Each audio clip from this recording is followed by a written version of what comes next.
Na blagdan Preobraženja Gospodinova proslavljena je 25. obljetnica postojanja kuće susreta Tabor. Kroz proteklih četvrt stoljeća, kroz ovo mjesto prošlo je preko 500.000 ljudi kako bi susreli Gospodina. Ovdje je konstantno, mogućnost seminara, duhovnih obnova, ljudi koji dolaze sa različitih strana, iz Hrvatske, iz drugih zemalja. Evo sada smo imali jako puno ljudi koji su došli na odmor, a onda su i zaželjeli biti ovdje na odmoru, na duhovnoj obnovi. Može se stvarno reći da svaki seminar i mene preobražava, jer stvarno svaki seminar, svaka duhovna obnova, susret s ljudima, sve je to nešto što ostavlja duboki trag i naravno kroz to se čovjek i sam preobražava, jer tolika su snažna svjedočanstva ljudi koji podijele sa mnom, ljudi koji tu znaju posvjedočiti, tako da itekako i to ostavlja duboki trag i nekako i poticaj zapravo i meni i poslužiteljima da stvarno i ovdje na ovom mjestu i mi molimo baš taj dar, ajmo reći, dar preobraženja srca. Središnji događaj same obljetnice bilo je euharistijsko slavlje koje je predslavio dubrovački biskup Monsignor Roko Glasnović. Koncelebrirali su provincijal Hrvatske Franjevačke provincije svetih Čirila i Metoda fra Milan Krišto, gvardijan samoborskog samostana fra Željko Janjić i voditelj kuće susreta Tabor fra Ivan Matić. Biskup Glasnović u propovjedi istaknuo kako su ovdje mnogi došli te doživjeli svoje preobraženje, to jest obraćenje. To se dogodilo u životu, vjerujem, mnogih ovdje koji su sudjelovali na različitim seminarima, duhovnim obnovama, sakramentima, svetoj misiji, ispovjedi. Evo, to je ono što je važno, da svi mi kontempliramo lice Božje, to je drugi naziv za današnji blagdan, lice Božje, lice Božje, Gospodine ja tražim, lice Tvoje Gospodine ja tražim.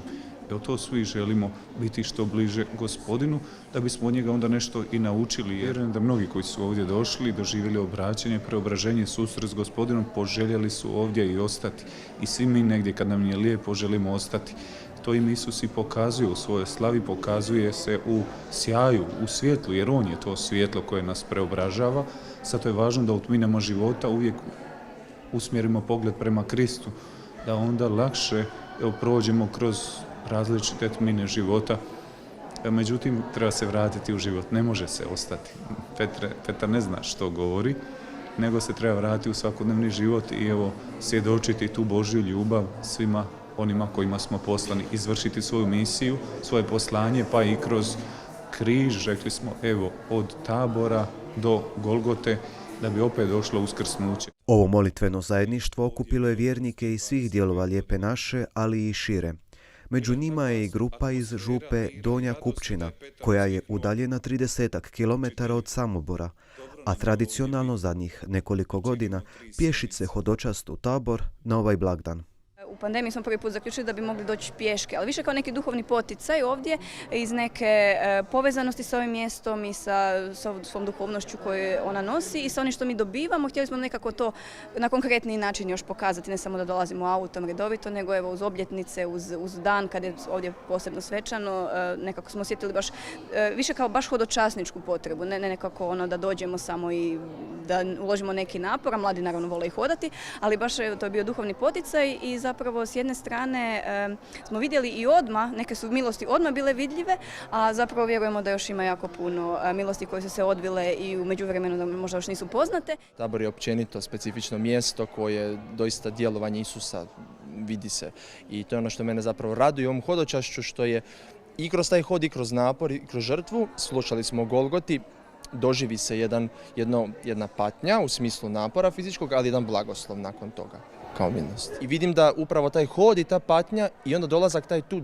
dovodi nas sve do preobraženja, da budemo bolji ljudi iz dana u dan, da rastemo u ljubavi prema Bogu i jedni prema drugima, ono što je možda i najvažnije u životu jednog vjernika, kršćanina. Došla sam da mogu proslaviti dan Tabora i sreću Tabora, da malo dođem, proslavim Isusa, tijelo njegovo. Nisam prvi put, to sam prije još davno, dok sam imala 4 godine, sam išla tu često, pa sad smo rijetko, pošto smo dalje od Kako ti se sviđa ovdje na taboru? Što ti posebno, što bi posebno istaknula, što ti najviše dojme? Sviđa mi se misa i svećenici kako govore i njihova propovjedanja i to čitanje.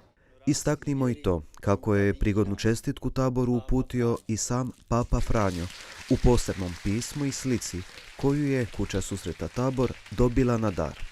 Svetu misu glazbeno su animirali Davor Terzić i Luka Balvan, koji je ujedno prvi prije 25 godina zasvirao u Taboru. Nakon mise uslijedilo je uobičajeno druženje vjernika uz pjesmu i slavljenje Gospodina.